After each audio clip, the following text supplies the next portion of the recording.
अस्सलामुअलैकुम students next जो हमारा टॉपिक है चैप्टर नंबर 9 जो है वो क्लास 9 का transfer of heat say that is conviction.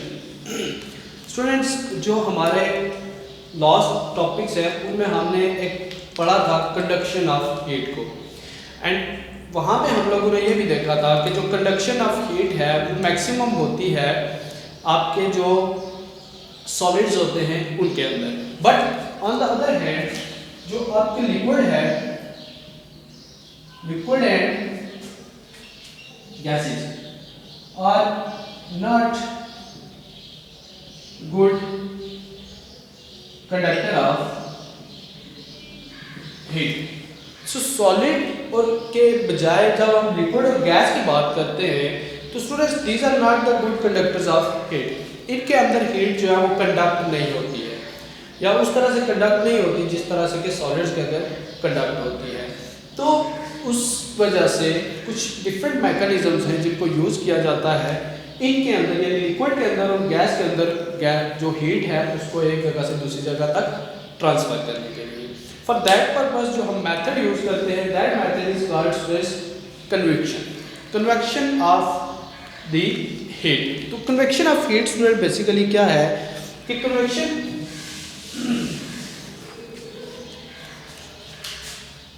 the process in which heat transfer in the material due to actual movement of atoms or you can say molecules। कि ऐसा process जिसके अंदर जो heat transfer होती है वो due to जो actual movement of the molecules होती है। जो मॉलिक्यूल्स होते हैं किसी मटेरियल के वो मॉलिक्यूल्स अपनी जगह छोड़ते हैं और किसी दूसरी जगह पे चले जाते हैं। तो इन दैट केस जो है वो आपके पास जो ट्रांसफर ऑफ हीट होता है that is basically called the convection process. एक सिंपल एग्जांपल लेते हैं। अगर आपके पास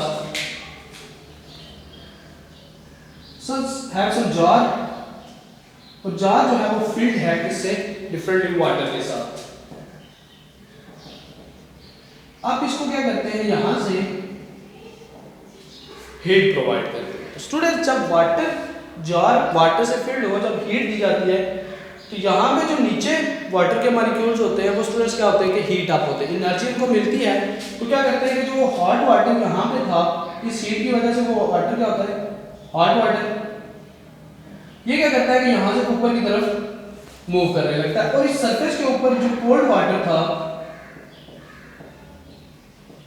वो क्या करता है कि नीचे की तरफ मूव करने लगता है। तो हकीकत में पानी के जो मॉलिक्यूल्स हैं वो इस जगह से मूव करके ऊपर जाते हैं और ऊपर से जो मॉलिक्यूल्स हैं ठंडे वो क्या होते हैं, नीचे की तरफ आते हैं। जब हॉट पानी गर्म होता है तो उसकी डेंसिटी क्या होती है, कम हो जाती है और वो ऊपर की तरफ जो है वो मूव करना शुरू करता है, हल्का हो जाता है। जब ये पानी हल्का होगा तो cold water as compare to this water क्या होगा, थोड़ा भारी होगा, डेंसिटी उसकी क्या होगी, ज़्यादा होगी। तो डेंसर होने की वजह से वो नीचे की तरफ फ्लो करना चाहिए, डूबना लगेगा, सिंक करेगा और जो यहाँ पे हॉट वाटर होगा वो अपवर्ड मूव करने लगेगा। तो इस तरह का जो प्रोसेस होता है जिसमें कि पार्टिकल्स ऑफ द मीडियम जो होते हैं या पार्टिकल्स ऑफ द मटेरियल जो होते हैं वो एक्चुअली अपनी जगह को छोड़ के दूसरी जगह तक जो है वो ट्रांसफर करने लगते हैं। That is called basically the convection of the heat, यानी कि हीट जो है वो थ्रू दैट पर्पस जिसमें एक्चुअल मूवमेंट ऑफ मॉलिक्यूल्स होती है this is called the convection. इसी तरह का अगर आप रूम में किसी एक जगह के ऊपर हीट मतलब आग जला रहे थे तो थोड़ी देर के बाद वो पूरे का पूरा रूम जो है वो क्या होगा, गर्म हो जाएगा। रीज़न ये है कि वो एक कोना जहाँ के ऊपर आपने आग जलाई थी वहाँ पे जो गैस थी, यानी कि आपका एटमॉस्फेयर है, वहाँ पे डिफरेंट गैसेज हैं, वो हवा जो वहाँ पे थी वो हवा गर्म हुई और वहाँ से मूव करके किस तरफ, उस कोने की तरफ जहाँ के ऊपर के ठंडी हवा थी, वहाँ से वो ठंडी हवा जो है उस गर्म की तरफ मूव करने लगती है, आग की तरफ। इन दैट सर्कुलेट करते करते जो आपका पूरे का पूरा रूम होता है वो बेसिकली क्या होता है कि हीट अप हो जाता है। तो ये बेसिकली प्रोसेस होता है जिसमें गैसेस के अंदर और जो आपके पास लिक्विड्स है, ठीक है, गैस और लिक्विड गैस और लिक्विड के अंदर बेसिकली जो है वो मेथड जिसके थ्रू हीट ट्रांसफर होती है, that method is called the convection. और ये प्रोसेस जो है वो बेसिकली वर्क होता है। स्टूडेंट्स, हमारे डेली लाइफ के अंदर इसकी चंद एक एग्जांपल्स हैं, जिन एग्जांपल्स को हम जो है वो यहाँ पे थोड़ा सा डिस्कस करेंगे। उन दैट एग्जांपल्स, नंबर 1 जो है हमारे पास जो बेसिक एग्जांपल है वो इसकी है हमारे पास रेफ्रिजरेटर। एग्जांपल्स यहाँ आप उनको सिंपली जो है वो एप्लीकेशंस ऑफ कन्वेक्शन का नाम भी दे सकते हैं। एप्लीकेशंस क्या है कन्वेक्शन? तो एप्लीकेशन में स्टूडेंट्स नंबर 1 है रेफ्रिजरेटर।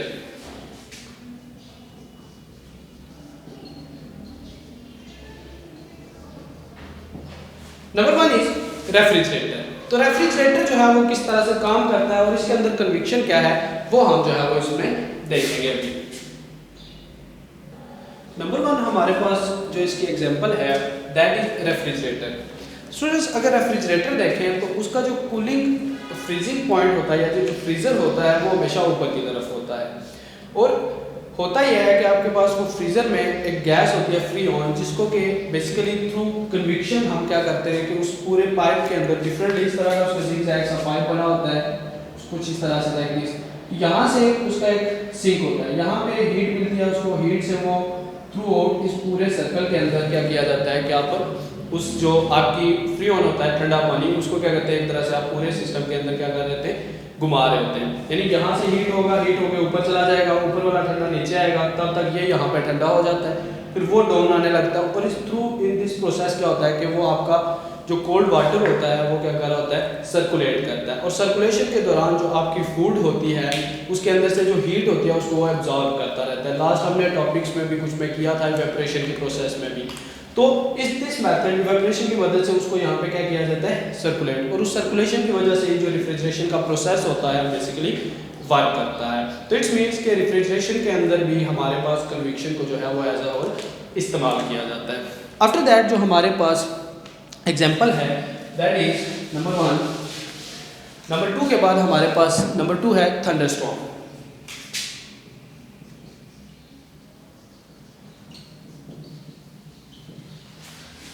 ज़मीन के सरफेस के ऊपर हवा मौजूद होती है। हीट जब पड़ती है, हवा ज़मीन की जो गर्मी होती है उस हीट की वजह से वो हवा गर्म होती है, गर्म होकर वो हवा ऊपर की तरफ जाने लगती है, ऊपर से जो ठंडी हवा है वो नीचे आने लगती है। इन दिस प्रोसेस वो हीट ज़्यादा से ज़्यादा हवा गर्म होकर जब ऊपर जाती है तो अगर वो हवा इस हद तक ताकत हो उसमें तो वो हवा सारी की सारी जगह जब इकट्ठी होती है तो एक क्लाउड बनाती है, एक बादल सा बना लेती है हवा का। तो वो अगर बहुत ही ज़्यादा जो है वो आपके पास वो जो उसकी प्रोसेस है अगर इतनी ज़्यादा वेगरस इनफ हो तो वो क्या करती है कि एक तेज़ी के साथ हवा फिर जो है वो चलना शुरू कर देती है। गर्म हवा जहाँ पे आपका गर्म एरिया था, गर्म सरफेस था, वहाँ पे हवा तेज़ी के साथ जो है वो फ्लो करना स्टार्ट करती है। तो जब वो तेज़ी से फ्लो करना स्टार्ट करती है तो इवन वो क्या है कि थंडरस्टॉर्म की शक्ल जो है वो अख्तियार कर लेती है। तो बेसिकली हवा के मॉलिक्यूल जो है वो गर्म होके अपनी जगह छोड़ते हैं और एक जगह से दूसरी जगह की तरफ ट्रांसफ़र करने लगते हैं। इट्स मीन्स कि थंडरस्टॉर्म के अंदर जो बेसिकली मैकेनिज्म होता है वो आपका कन्वेक्शन प्रोसेस की वजह से होता है और कन्वेक्शन की ही मदद से जो है वो आपका थंडरस्टॉर्म जनरेट होता है या बनता है, देन आगे जो है वो मूव करता है। देन नंबर 3 है आपके पास हॉट वाटर सिस्टम। स्विच होता ही है कि आपके पास डिफरेंटली समझ लेंगे, ये हमारे पास अर्थ सरफेस है। होता ही है कि यहाँ पे कुछ पाइप जो है वो डाउन भी अर्थ लेके जाया जाता है, यहाँ से उसको सेंस मूव किया जाता है अपवर्ड। यहाँ से नीचे की तरफ cold water and hot water. यहाँ पे जो है वो क्या है, हाई टेम्परेचर। ज़मीन के अंडरग्राउंड क्या होता है कि हाई टेम्परेचर यानी कि ज़्यादा टेम्परेचर होता है। हाई टेम्परेचर होने की वजह से क्या होता है, कोल्ड वाटर को पाइपिंग के जरिए नीचे पे जा जाता है, यहाँ से वो गर्म होता है, गर्म होने के बाद क्या होता है कि यहाँ से अपवर्ड वो मूव करने लगता है। इस गर्म पानी से भाप मिलती है या कुछ भी, तो उसको आगे हम क्या करते हैं कि डिफरेंट फैक्ट्रीज भी इवन जो है वो स्टीम की मदद से चलाई जाती है। तो ये सारा प्रोसेस किस वजह से होता है, कन्वेक्शन। ऊपर से कोल्ड वाटर डाउन आएगा, गर्म पानी ऊपर की तरफ उठता है, पार्टिकल्स क्या करते हैं पानी के एक जगह से दूसरी जगह पर मूव करके जाते हैं। तो ये जो प्रोसेस होता है बेसिकली ये भी किस वजह से होता है, कन्विक्शन की ही वजह से। गर्म के अंदर भी इस तरह का प्रोसेस, हॉट वाटर जो हम आमतौर पर गर्म में पानी को गर्म करते हैं आग की मदद से, तो उसमें भी जनरल यही प्रोसेस होता है कि अभी हमने लास्ट एक डेफिनेशन के साथ भी हमने इसको एक्सप्लेन भी किया। तो ये सारा प्रोसेस जो होता है वो भी किस वजह से होता है, कन्विक्शन की वजह से। Number 4, coastal breeze. Coastal breeze जो है ये बेसिकली क्या चीज़ है?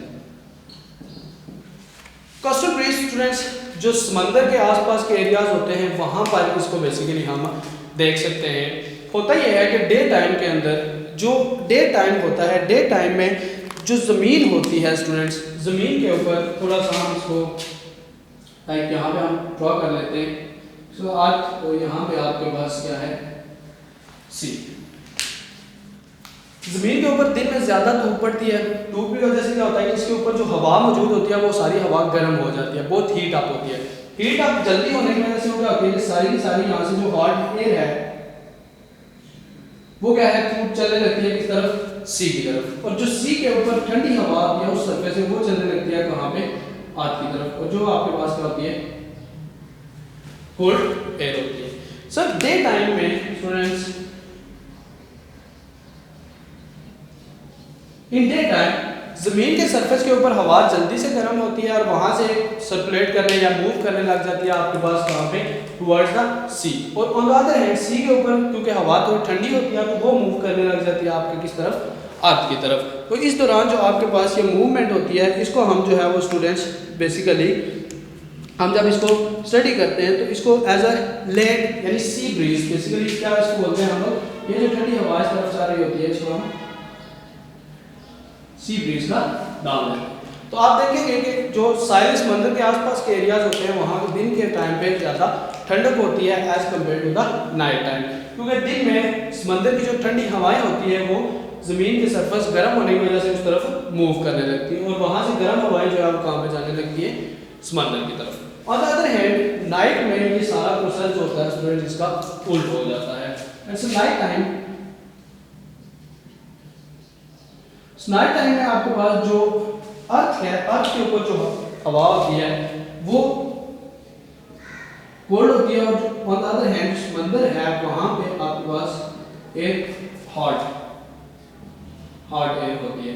तो उस सूरत में आपके पास क्या होता है कि जो हवा जमीन के पास की जो जमीन के ऊपर ठंडी हवाएं होती है वो सारी समंदर की तरफ जाने लगती है और जो समंदर की गर्म हवाएं होती हैं वो सारी की तरफ आने लगती हैं आपके पास अर्थ की तरफ। और ये जो है वो उसका क्या होता है कि उल्टा प्रोसेस होने लगता है जो कि डे टाइम का। और यहाँ पे जो हवा है वो बेसिकली अर्थ ब्रीज जो कि जमीन की तरफ, जमीन से समंदर की तरफ मूव करने लगते हैं। तो इस सारे प्रोसेस के अंदर अगर आप देखें तो हवा के जो मॉलिक्यूल्स हैं एक्चुअली एक जगह से क्या है, समंदर से कभी जमीन की तरफ जा रहे हैं इन द नाइट टाइम और कभी जो है वो जमीन से क्या कर रहे हैं, समंदर की तरफ भी मूव कर रहे हैं। तो ये जो सारा प्रोसेस होता है बेसिकली ये भी किस वजह से होता है, कन्विक्शन की वजह से।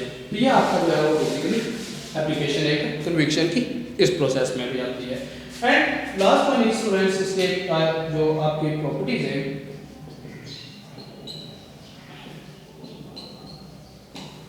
Flying birds.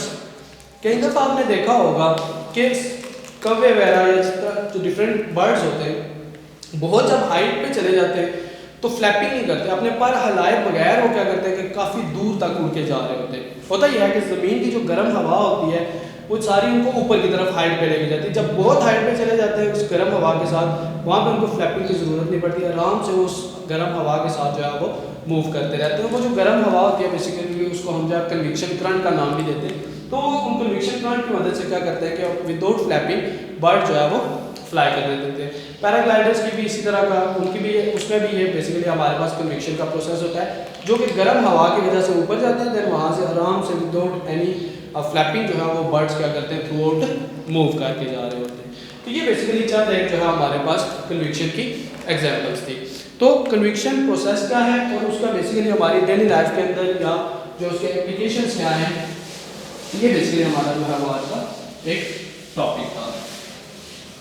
तो इस टॉपिक में हमने जो है वो स्टडी किया कि बेसिकली कन्विक्शन है क्या और कन्विक्शन का जो प्रोसेस है वो होता कैसे है और इसकी हमारी डेली लाइफ में एग्जांपल्स क्या है। होप्स हो कि ये लेक्चर आपको क्लियर होगा। अगर इससे रिलेटेड आपके पास कोई क्वेश्चन है तो वो आप कमेंट सेक्शन में पूछ सकते हैं। इंशाल्लाह I will answer your questions. Thank you so much.